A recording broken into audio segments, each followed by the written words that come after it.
We came, we saw, we kicked its ass. So where do we find your Charles Dickens in this film? Yeah, we find him at quite an interesting point in his life, really, both personally, professionally, creatively. He's achieved some pretty big success with some of his early works. Oliver Twist and Pickwick Papers have sort of shot him to stardom. He's travelled the world, particularly to America, had some very, very successful reading tours, and is flush with success. He then publishes 3 books back to back that aren't quite as big a hits. Martin Chuzzlewit, American Notes, Barnaby Rudge, which of course you've read. Yeah, oh God, yeah. But not so great. And so he's desperate for that next hit.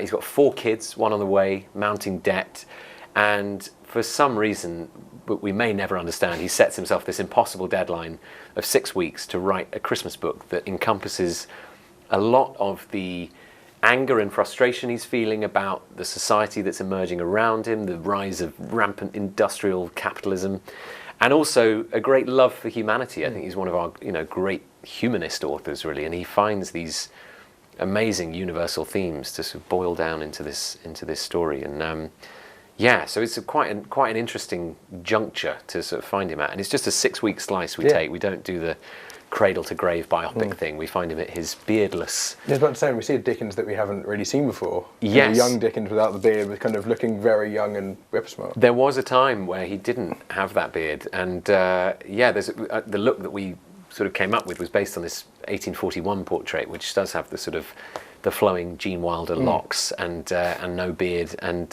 some great cravats, and so that was our starting point visually, and I think also just to present a different Dickens. I mean, it's I hope a pretty faithful one in terms of both the look, but also the sort of energy and fervour of the man.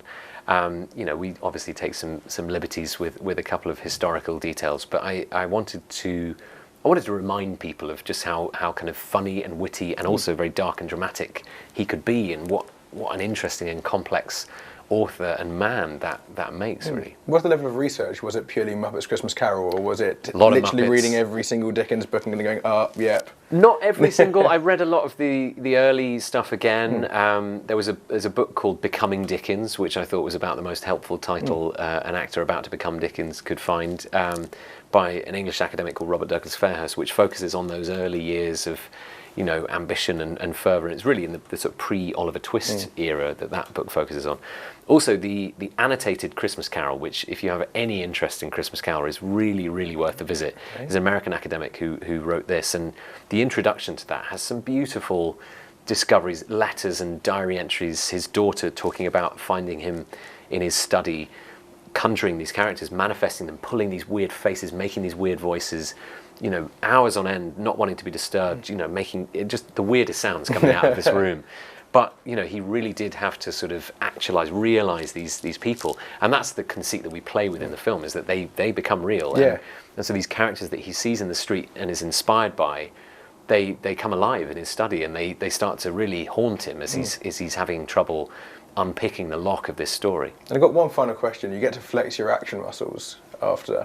You haven't flexed your action muscles since The Guest. Could you tell me anything about Apostle? Because Apostle. Well, that's the sort of film I can tell you that there is a bit of action in there. It's not as relentlessly action-packed as the Raid 3 might be. Yeah. And a lot of people keep asking me, is it the Raid 3 in disguise? I'd love it to be. It's not.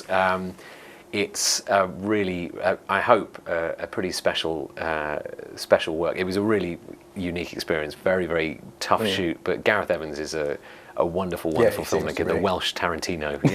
He's quite something, and I'm very excited. I'm excited to see this Gangs of London thing he's got going on. That's just been announced. He's been working on that for a bit, so that's going to be very cool and probably full of action and violence, I'm sure. I mean, nobody sells violence like him right now. I think he's very, very gifted at that, and so we'll see next year. Maybe I'll see you again for that. Let's hope so. Fantastic. Thank you, Dan. Cool. Nice to meet you. Brilliant. Nice to meet you.